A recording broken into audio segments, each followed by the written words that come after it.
musharaxa jagada madaxweyne ee xisbiga cadaaladda iyo daryeelka wicid aqoonyahan Jamaal Cali Xuseen oo safar shaqo ku jooga magaalada Berbera ayaa maanta shir jaraa'id oo uu ku qabtay gudaha magaalada Berbera waxa uu dhaliilooyin kala duwan u soo jeediyay gudoomiyaha gobolka Saaxil iyo sidoo kale gudoonka wasaaradda waxbarashada ee gobolka Saaxil wuxuuna wax laga xumaado ku tilmaamay aqoonyahan Jamaal Cali Xuseen arday uu sheegay in isaga salaameen kadibna laga soo eriyay dugsiyadii ay dhiganayeen وكان أقوليان جمال علي حسين أو كهذا يارمها سي يارم كلبا لكن وحن لو ذاقية ما دام نحسب معارضة النهاي كل بان مالها أن توسين تو أرجو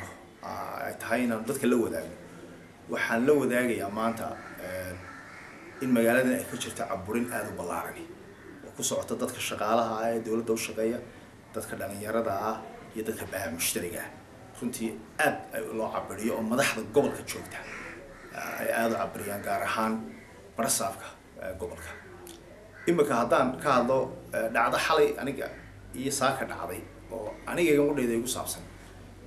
xalay tooniga magaalada hotel dhexdeeda ka cashaynaya ay dhalinyaro iskuulka bursada dhigata secondary ay yimaadeen markaas ay salaameen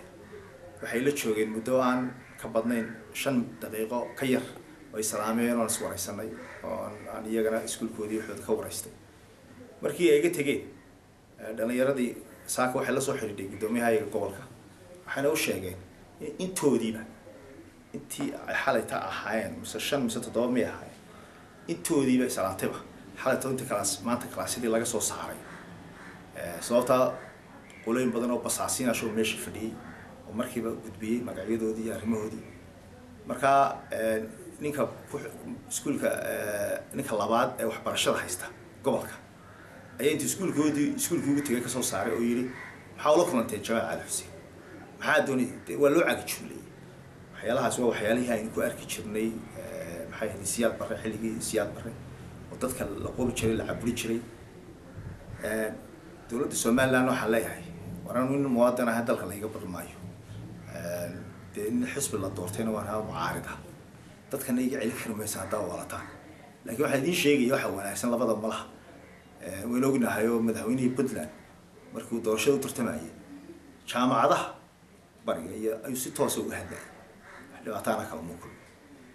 ما أنت أنا مجال دي بربرة أنا قلت أحكي شو اللي يرى السلام تسكول كده لا يعرف ولو يوم حاولكم أنت ودعد أوجب كأسو مال الآن إن عقلنا وح شركة كل داسي وذا جرى وقبتي maamulka gobolka Saaxil iyo maamulka wasaaradda waxbarashada ee gobolka iyo sidoo kale maamulayaasha labada dugsi sare ee gobolka Saaxil waxayna dhamaantood beeniyeen dhaliilahan uu soo jeediyay musharax Jamaal Cali Xuseen iyagoona sheegay dhaliilahan uu soo jeediyay musharaxa jagada madaxweyne ee xisbiga cadaaladda iyo daryeelka wicid aqoonyahan Jamaal Cali Xuseen inayna sal iyo raatoon lahayn shirkaasi jaraa'id ay sida wada jirka u qabteen maamulka gobolka Saaxil iyo sidoo kale maamulka wasaaradda waxbarashada ee gobolka Saaxil waxa uu dhignaa sidan horta aniga saaka halkan waxa uu yimi Jamaal markuu noo yimi wuxuu ka cawday gudoonka waxbarashada wuxuu la arday salaantay oo ay fariisatay gudoonka waxbarashada soo waxaan ugu jawaabay dee warba noo keento waxbaad ka cabanaysaa ilaahay kala waraysan taas weeye jawaabteedina waxa bixiyay gudoonka waxbarashada waanu yeeray waxaan ku ooliyay jirtaa ciyaartay ku ooliyay ma jirto halkan waxa kala fadhiya labadii secondary maamulayaashooda Mustafa iyo Mustafa oo fadhiya iyagana waxba weydiin doontaan waxa la islaamaha loo sheeg saamaha loo qaado Jamaal kama fulin soo jaranjaradii soo jira waa wali gaali halku doonayay inuu meelo hoos aan looga baahnayn uu ku soo hoos noqdo waxa ay madaxweynayaashii baarlamaanka iyo nimanka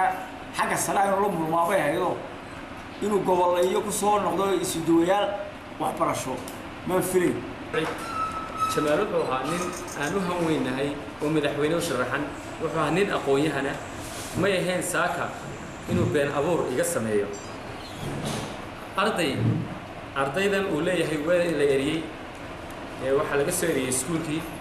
maamulihii uu fadhiyaa halka horteenu fadhiyaa anigu saak salaadii iskuulka xiisad baan ka galay xiisadii saan ugu jiray xiisadii 9 iyo barkii baan ka soo rooxay marka ka soo rawaxay shaqooyinkaygii kale ayaan qabsaday arday aan eriyey si kastaba ha ahaatee hadduu leeyahay arday buu eriyo ku eriyey Jamaal baad salaantay mid kale uu ku soo gabaday iskaba daayay anuu arday aan eriyey totally ma jirto anigoo ah magacaygu Mustafa Muuse Diiriye ahna maamulaha dugsiga sare ee Bursada ee ku yaala degmada Berbera marka waxaan doonaynaa saaka inaan ka jawaabno dhacdo lagu soo eedeeyay gudoomiye ku-xigeenka waxbarashada gobolka Saaxil Xasan Maxamed Guuleed iyo dugsiga sare ee Bursada gaar ahaan oo murashaxa xisbiga UCID Jamaal Cali Xuseen uu ku eedeeyay in la soo saaray saaka arday oo la yiri waxa ay la kulmeen xalayto gudoomiye xisbiga UCID taasoo eedana dusha ka saaray gudoomiye ku-xigeenka waxbarashada gobolka Saaxil anigu waxaan halkan ka cadeynayaa inaanay saaka jirin arday iyo arday jaamacatoona cid dibadda loo saaray oo loogu saaray waxaad xalay la kulanteen gudoomiyaha u sharaxan jagada madaxweynaha ee xisbiga UCID Khalid Xasan Nuur telefishinka madaxa bannaan ee Bulsha TV Berbera